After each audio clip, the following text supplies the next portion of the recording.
Okay. So, welcome to kindergarten. And the reason I say that is because the judge is now yelling at Michael Cohen to stop baiting Trump. I mean, I guess it makes sense if they were so close for so long that he would be just as childish as Trump. But on the other hand, I was hoping that he would at least save it for the trial, but that's too much to ask, obviously. But let's just get right to the article. With Donald Trump's fixer turned foe, Michael Cohen, expected to take the witness stand Monday, the judge in the former president's hush money case issued prosecutors a stern warning: get Cohen to stop taunting, posts, and jabs at Trump. Which, on the one hand, they're funny. On the other hand, dude, why are you doing this? But I think he did mention before how much he hates Trump, which, considering Trump got him to a jail cell, is understandable. But, dude, still, hold it for the trial at this point. Anyway, Judge Juan Merchan's comments came as a dramatic and consequential week in the first criminal trial of a former American president drew to a close Friday. The prosecution could rest its case by the end of next week, prosecutor Joshua Steinglass said. Prosecutors had been building up their case ahead of important testimony from Cohen, who arranged the $130,000 payout to porn actor Stormy Daniels to keep her from going public ahead of the 2016 election about an alleged sexual encounter with Trump a decade earlier. Trump denies ever having sex with Daniels. The judge's warning underscores how Cohen is not only prosecutors' most crucial witness, but their most complicated. Once a Trump loyalist, he has become one of his fiercest critics since pleading guilty to federal charges, routinely bashing and mocking the former president on social media. Defense attorneys will argue that the now disbarred lawyer who served prison time is out to get Trump and cannot be believed. And Cohen's behavior is not doing much to change that narrative. But again, birds of a feather. Two people familiar with the matter told the Associated Press that Cohen is expected to take the stand Monday. The people could not discuss the matter publicly and spoke to AP on condition of anonymity. Trump's lawyers complained after Cohen, in a social media video this week, wore a shirt featuring a figure resembling the former president behind bars. The defense has argued it's unfair that Trump is under a gag order that prevents him from speaking publicly about witnesses while Cohen is free to speak badly about Trump. Okay, first off, Trump did that to himself by intimidating witnesses. That does not give Cohen carte blanche to needle him. But at the same time, I would be fine if the judge issued a gag order on Cohen, because it's like, come on, guys. Like I started this video, are we in kindergarten? Just stop. You're going to do your talking on the witness stand at this point. No need to, unless Cohen's intent is to get Trump to violate his gag order to the point he's jailed. But if he's found guilty, he's going to jail for even longer. So, again, what are you accomplishing? Besides entertainment, that he is doing that. Okay, where am I? It's becoming a problem every single day that President Trump is not allowed to respond to this witness, but this witness is allowed to continue to talk, defense attorney Todd Blanche said. Merchan told prosecutors they should inform Cohen that the judge is asking him to refrain from making any more statements about the case or about Trump. Prosecutors told the judge they are already requesting that Cohen and other witnesses not talk about the case, but they have no direct means of controlling witnesses' behavior. Cohen did not immediately respond to requests for comment Friday from the Associated Press. As the third week of testimony wrapped up, the case that ultimately hinges on record keeping returned to deeply technical testimony, a sharp contrast from Daniels' dramatic, if not downright seamy, account of the alleged sexual encounter with Trump that riveted jurors earlier this week. Witnesses in the case have seesawed between bookkeepers and bankers with testimonies about records and finances to Daniels and others with unflattering stories about Trump and the tabloid world machinations meant to keep them secret. Despite all the drama, in the end, the trial is about money changing hands, business transactions, and whether those payments were made to illegally influence the 2016 election. Exactly. So even if it turns out Daniels was completely making up her encounter with Trump, that doesn't change the fact that they paid her $130,000 to shut up. So that's the crux of it. We did not need to hear about her encounter with him to focus on the fact that she was paid off. So, I'm surprised Karen McDougal hasn't testified yet. Friday's dry testimony appeared to test jurors' patience at times. One juror stifled a yawn while another stretched out his arms. Others shifted their gaze around the room or stared up at the ceiling. Yeah, their eyes are starting to glaze over, which, obviously. Now, first off, this is a business transaction case, so you had to know that there was going to be a lot of technical details and not everything being salacious. But maybe they just heard Trump and, didn't think about anything else. Who knows? Trump, who was visibly angry during much of Daniels' testimony, chatted frequently with his lawyers and read through a stack of papers on the table in front of him as jurors heard from witnesses such as AT&T and Verizon workers who authenticated phone records. Leaving the courthouse, Trump addressed the allegation at the heart of the case, that he falsified his company's records to conceal the nature of hush money reimbursements to Cohen.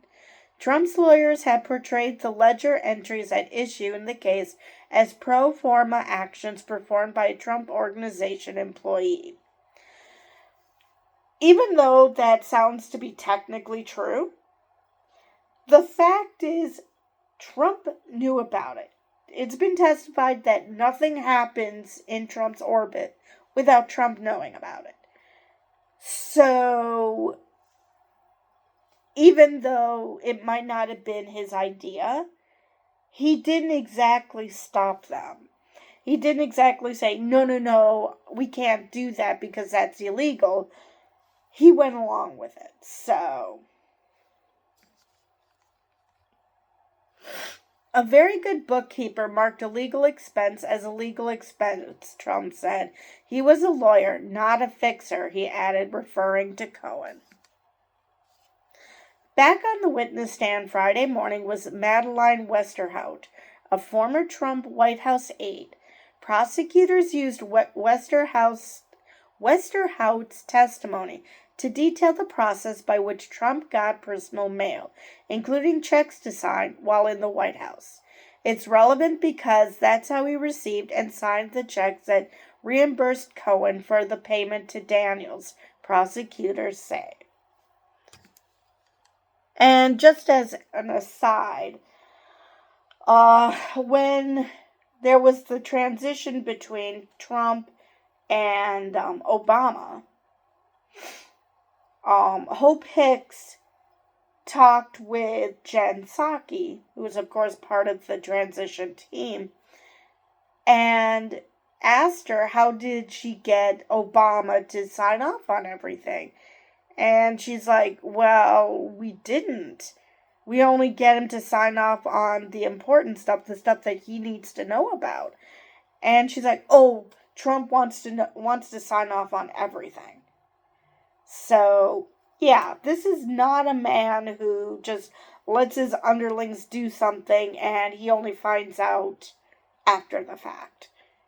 And even if he does find out after the fact, he can always say, what the hell are you doing? So while questioning Westerhout, Trump's attorney elicited testimony aimed at supporting the defense's argument that Daniels was paid to stay silent in order to protect Trump's family, not his campaign. Westerhout told jurors that Trump was very upset when the Wall Street Journal published a 2018 story about the hush money deal with Daniels. My understanding was that he knew it would be hurtful to his family, Westerhout said, though she acknowledged she didn't recall him saying so specifically.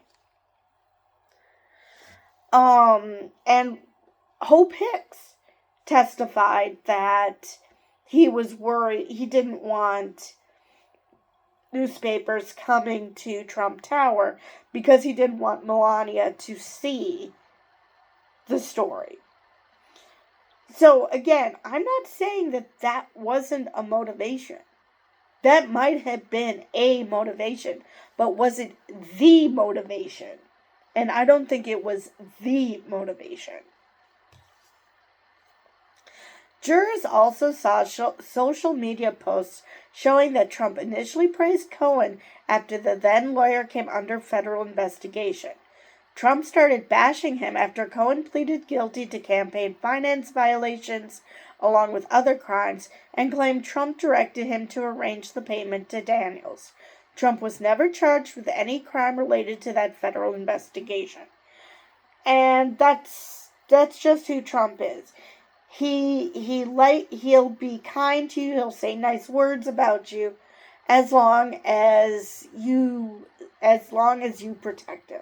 The minute you say one little thing he does not like, he's going to turn on you. Daniel's story of alleged sexual encounter with Trump was a crucial building block for prosecutors who are seeking to show that the Republican and his allies buried unflattering stories in the waning weeks of the 2016 presidential election in an effort to illegally influence the race. You know, the fact that he and David Pecker filed false stories is probably a stronger case now than the business transaction of him marking as his legal expense the hush money payment. Because, you know, even though he could have stopped it, he didn't initially know about it. So, yeah, things are getting a little shaky.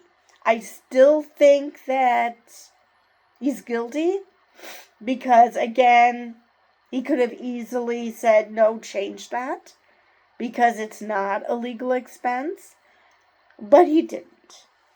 So, and from what people have been saying, he's a micromanager. He knows what's happening, every detail what's happening in his orbit. Over more than 7.5 hours of testimony, Daniels relayed in graphic detail what she says happened after the two met at a 2006 celebrity golf outing at Lake Tahoe, where sponsors included the adult film studio where she worked. Daniels explained how she felt surprise, fear, and discomfort, even as she consented to sex with Trump. And she did say in her 60-minute interview that she isn't a victim. Because I did suggest, well, she seems to be describing rape, but she's saying I'm not a victim. I knew exactly what I was doing, so okay. During a combative cross-examination, Trump's lawyers sought to paint Daniels as a liar and extortionist who was trying to take down the former president after drawing money and fame from her claims.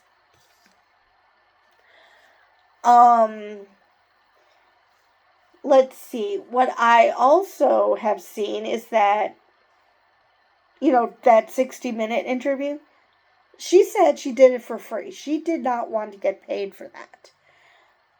When they were trying to claim that she's just doing this for money and publicity. Well, she's definitely not doing it for money, or she wouldn't have done that interview for free. There was one more thing I wanted to say about, I don't know. After Daniels left the witness stand Thursday, Trump's attorneys pushed for a mistrial over the level of tawdry details she provided, but the judge denied the request. He did stop her from giving some testimony because it was getting a little too raunchy, but yeah, that's not a reason to declare a mistrial. The criminal case could be the only one of 4 against the presumptive Republican presidential nominee to go to trial before the voters decide in November whether to send him back to the White House. Trump has pleaded not guilty and casts himself as the victim of a politically tainted justice system working to deny him another term. And based on polling averages, he's still winning.